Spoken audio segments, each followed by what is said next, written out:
السلام علیکم ورحمۃ اللہ وبرکاتہ۔ مستقل ایک سوال آ رہا ہے کہ حیض میں غسل کا مستقل پورا طریقہ بتا دو یار۔ تو انشاءاللہ اس ویڈیو کے اندر کوشش یہ کروں گا کہ آپ لوگوں کے جتنے سوالات اب تک آ چکے ہیں اس حوالے سے، غسل میں کتنا پانی استعمال کرنا چاہیے، حیض، نفاس اور اس کے علاوہ جنابت اور احتلام وغیرہ کے غسل میں کوئی فرق ہے یا نہیں ہے، اسی طرح شاور کے نیچے غسل کرنا جائز ہے یا نہیں ہے، بیت الخلاء اور غسل خانہ اگر ساتھ ہو تو اندر دعائیں پڑھنے کی کیا صورت ہونی چاہیے، پھر فرض غسل میں اور سنت غسل میں فرق ہے یا نہیں ہے، اور غسل کے فرائض کے، ان تمام باتوں کو ایک ساتھ ایڈریس کرنے کی کوشش کروں گا۔ آپ لوگ ساتھ آخر تک جڑے رہیے گا، انشاءاللہ بہت فائدہ ہوگا۔ اور چینل کو سبسکرائب کر لیجئے گا کیونکہ آگے بہت ساری ویڈیوز اس طرح کی آنے والی ہیں جس کے اندر آپ لوگوں کے پوچھے ہوئے یا جو وہ مسائل جو آپ پوچھنا چاہتے ہیں وہ حل کیے جائیں گے۔ اگر کسی کا کوئی مسئلہ ہو وہ کمنٹ سیکشن میں جا کے اپنا مسئلہ لکھ دے، انشاءاللہ اس کے حوالے سے ہی بات کرنے کی کوشش کریں گے۔ تو ابھی غسل کا طریقہ شروع کرتے ہیں۔ دیکھیے، غسل اسلام کے اندر ایک فرض عمل ہے، اور نماز جو سب سے بنیادی فرض ہے اس سے پہلے غسل اور پاکیزگی شرط ہے۔ پاکیزگی حاصل کرنے کا طریقہ غسل ہے۔ تو غسل کرنے کا طریقہ یہ ہے کہ انسان جب ناپاک ہو جائے تو سب سے پہلے غسل خانے بیت الخلاء کے اندر جائے گا۔ ہمارے ساتھ ہوتے تو ہم لوگ غسل خانہ کہہ دیتے ہیں اسی کو، لیکن بیت الخلاء کے اندر جائے گا۔ بیت الخلاء کے اندر جانے کے بعد سب سے پہلے وہ پیشاب کرے گا۔ یہ ہمارے دین کی ہمیں تعلیم ہے، اور یہ کام کرنے میں بہت فائدے ہیں۔ فائدے کیا ہیں وہ انشاءاللہ پھر کبھی موقع ملا تو ضرور بتائیں گے۔ تو سب سے پہلے جا کے وہ بندہ پیشاب کرے گا۔ پیشاب کرنے کے بعد پورے جسم پہ جہاں جہاں نجاست لگی ہوئی ہے، گندگی رانوں پہ لگی ہوئی ہے، ہاتھ وغیرہ میں کہیں لگ گئی ہے، یا اور جسم کے کسی حصے تک گندگی پہنچ گئی ہے، تو ان تمام اعضاء کو سب سے پہلے دھونا ہے۔ ان کو دھو کے ان سے گندگی کو اچھی طرح الگ کرا دے گا۔ گندگی وہاں سے الگ ہو گئی، اس کے بعد پانی نکالے گا اور اس پانی سے ہاتھ دھوئے گا۔ اچھا، یہاں ایک مسئلہ بتاتا چلوں کہ ناپاک آدمی کے ہاتھوں میں اگر نجاست نہ لگی ہو، ناپاک آدمی کے ہاتھوں پر اگر کوئی گندگی نہ لگی ہو، اور پھر وہ ہاتھ پانی کے اندر ڈالتا ہے، تو چونکہ بندہ ناپاک ہے، ہمارا خیال ہوتا ہے کہ پانی ناپاک ہو جائے گا، کیونکہ ناپاک بندہ جب پانی میں ہاتھ ڈالے گا تو پانی کو ناپاک ہونا چاہیے۔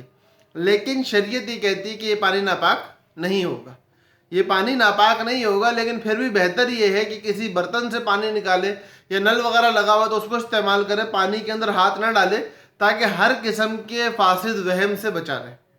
پانی نکالنے کے بعد اس بندے نے کرنا یہ ہے کہ جب پانی نکال لیا اندر سے، تو یہ گٹوں تک، یہ کلائی کی ہڈی ہے، یہاں تک دونوں ہاتھوں کو اچھی طرح دھو لے گا۔ ہاتھ دھونے کے بعد وضو کرے گا۔ اب جب یہ بندہ وضو کرنے شروع ہوا تو وضو کرنے کے لیے کیا کرے گا؟ اسی طرح اب بسم اللہ بھی پڑھنی پڑے گی، وضو کی دعا بھی پڑھنی پڑے گی۔ بندہ غسل خانے کے اندر ہے، تو اگر تو غسل خانہ سیپریٹ کمرے میں بنا ہوا ہے کہ جس کے اندر سوائے غسل کے اور کسی چیز کا کام نہیں ہے، اور آپ بیت الخلاء سے استنجا کر کے آ رہے ہو اس کے اندر، تو اس کے اندر دعاؤں کے پڑھنے میں کوئی حرج نہیں ہے۔ آپ غسل خانے میں دعا پڑھ سکتے ہو، زبان سے بھی پڑھ سکتے ہو۔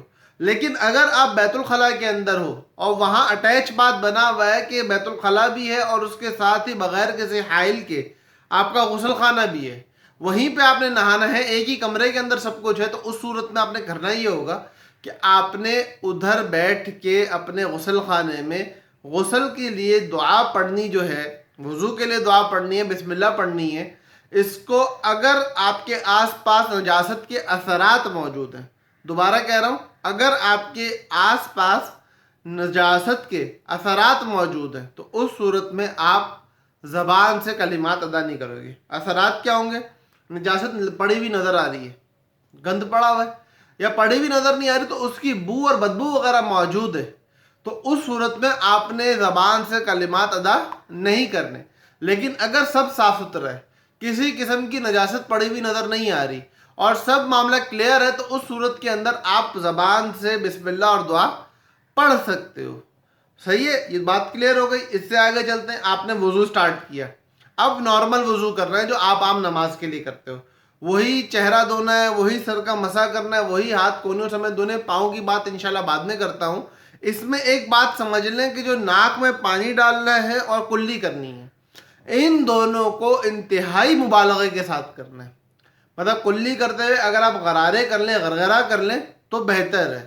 ناک میں پانی سانس کے ساتھ ڈالیں تاکہ یہ آپ کی جو ناک کی ہڈی ہے یہاں تک پانی پہنچ جائے. یہ کام کر لیا. یہ کرنے کے بعد اب جب آپ بیٹھے ہیں غسل کرنے کے لیے تو اب آپ نے پاؤں نہیں دھونے تھے وضو کے اندر. کیوں؟ کیونکہ ہمارے یہاں بعض مقامات پر دیہاتوں وغیرہ میں غسل خانوں کے اندر پانی کے نکلنے کی جگہ نہیں ہوتی. بعض اوقات لائن بند ہو جاتی ہے اور پانی وہیں کھڑا ہو رہا ہوتا ہے. تو اس صورت میں اپنے پاؤں وضو کے وقت نہیں دھونے. لیکن اگر آپ ایسی جگہ پہ بیٹھے ہوئے ہو کہ جہاں آپ پاؤں دھو لو گے تو پانی نکل جائے گا، اب غسل کرتے ہوئے پانی کھڑا نہیں ہوگا، نکلتا رہے گا، تو کوئی حرج کی بات نہیں ہے، آپ وضو کے ساتھ ہی اپنے پاؤں دھو لیں. یہ سب کچھ کرنے کے بعد اب جب آپ غسل شروع کر رہے ہو تو اس کے وقت دعا کیا پڑھنی ہے؟ تو اس کے وقت کوئی دعا نہیں پڑھنی. صرف دل کے اندر یہ نیت ہو کہ میں نے پاکی حاصل کرنی ہے. وہ بندہ جب اپنے احتلام وغیرہ کے بعد غسل خانے کے اندر جا رہا ہے تو اس کی نیت یہی ہے کہ وہ پاک ہونے کے لیے جا رہا ہے. تو جب آپ نے پاک ہونے کے لیے ہی بیت الخلاء کے اندر پر داخل ہوئے ہو آپ لوگ، یا آپ غسل خانے میں داخل ہوئے ہو، تو آپ پاک ہونے کے لیے ہی گئے ہو، تو اس لیے کوئی الگ سے نیت کرنے کی ضرورت نہیں ہے. اچھا، اب آپ دل کے اندر آپ کا ارادہ تھا، اور یہ ارادہ کرنے کا فائدہ کیا ہوگا کہ غسل کرنا آپ کا عبادت بن جائے گا اور اس پہ آپ کو ثواب ملے گا. آگے بڑھتے ہیں. اب آپ نے غسل کا پانی جسم پر ڈالنا شروع کرنا ہے. تو یہ کیسے ڈالیں گے؟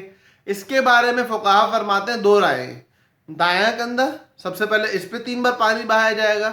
بایاں کندھا، پھر 3 بار اس پہ پانی بہایا جائے گا. پھر پانی لے کے سر کے اوپر 3 مرتبہ بہایا جائے گا. ایک طریقہ. دوسرا طریقہ یہ کہ پہلے سر پہ، پھر دائیں کندھے پر، پھر بائیں کندھے پر. یہ 2 طریقے فقہا نے بیان کیے ہیں. ان میں سے جس کو آپ مناسب سمجھے، جو آپ کے لیے آسان ہو آپ کر سکتے ہیں، کوئی حرج کی بات نہیں ہے.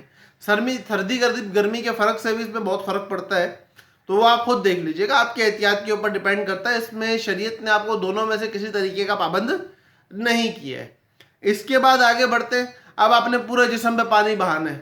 اچھا، ان دونوں صورتوں کے اندر ایک صورت آتی ہے شاور سے نہانے کی، کہ اوپر سے شاور کھول دیا ہے، اب پانی گر رہا ہے، اس میں دائیں کندھے بائیں کندھے اور سر کا کیا حساب کتاب ہوگا؟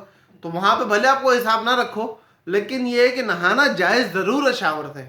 شاور سے نہانا جائز ضرور ہے، لیکن اس جواز کے باوجود اس کا استعمال اس لیے منع کیا جاتا ہے کہ اس میں پانی ضائع بہت ہوتا ہے.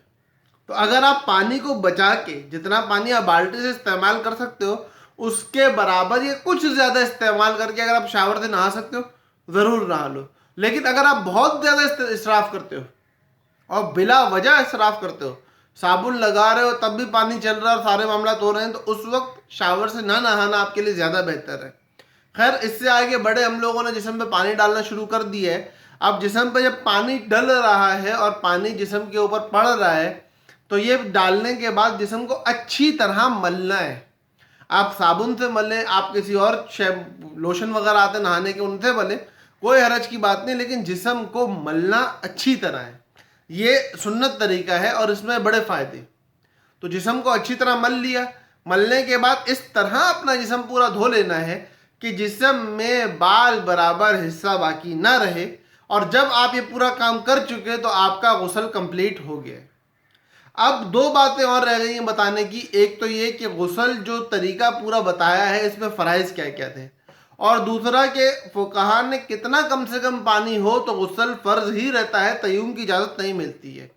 یہ 2 باتیں بتانی ہیں. تو پہلی بات یہ ہے کہ انسان کو جو غسل کرنا ہے، مسلمان کو، اس کے فرائض 3 ہیں. پہلا فرض کیا ہے اس کا؟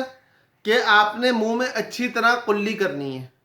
دوسرا ہے ناک میں اچھی طرح پانی بہانا ہے، ڈالنا ہے. اور تیسرا ہے پورے جسم پہ پانی بہانا ہے ایک بار. یہ ہمارے فرائض ہو گئے پورے. اس کے بعد دوسری بات ہم لوگ کر لیتے ہیں، وہ ہے ہماری کیا، کہ کم سے کم پانی کتنا ہو تو آپ نے غسل کرنا ہی کرنا ہے، آپ تیمم نہیں کر سکتے ہو.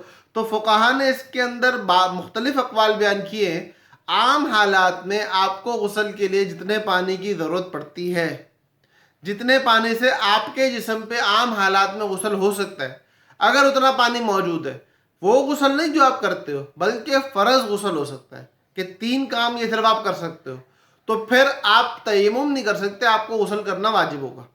اسی طرح بعض فقہا نے خاص مقدار لکھ دی ہے پانی کی، کہ انسان کا جسم کتنا ہی بڑا عام حالات میں کیوں نہ ہو، بعض جو بہت زیادہ پھیلے ہوئے ہوتے ہیں ان کی بات نہیں ہوتی، عام حالات پہ انسان کا جسم کتنا ہی پھیلا ہوا کیوں نہ ہو تو اس بندے کو 5-5.5 لیٹر پانی کافی ہوتا ہے۔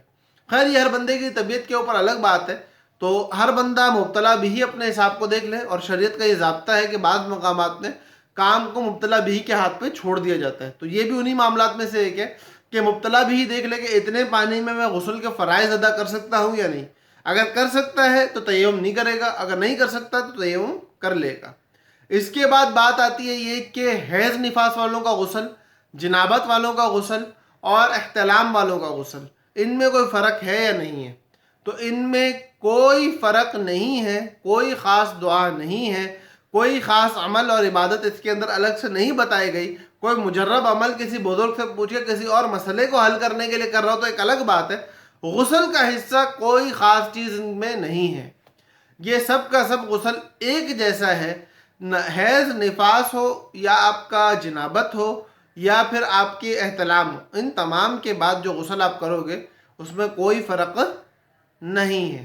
یہ غسل کے تقریباً تمام مسائل پورے کر چکا ہوں، اس کے علاوہ کسی ساتھی کے ذہن میں دل دماغ میں کوئی اور مسئلہ ہو تو وہ ضرور نیچے لکھ کے پوچھ لے تاکہ اس کو بتایا جا سکے۔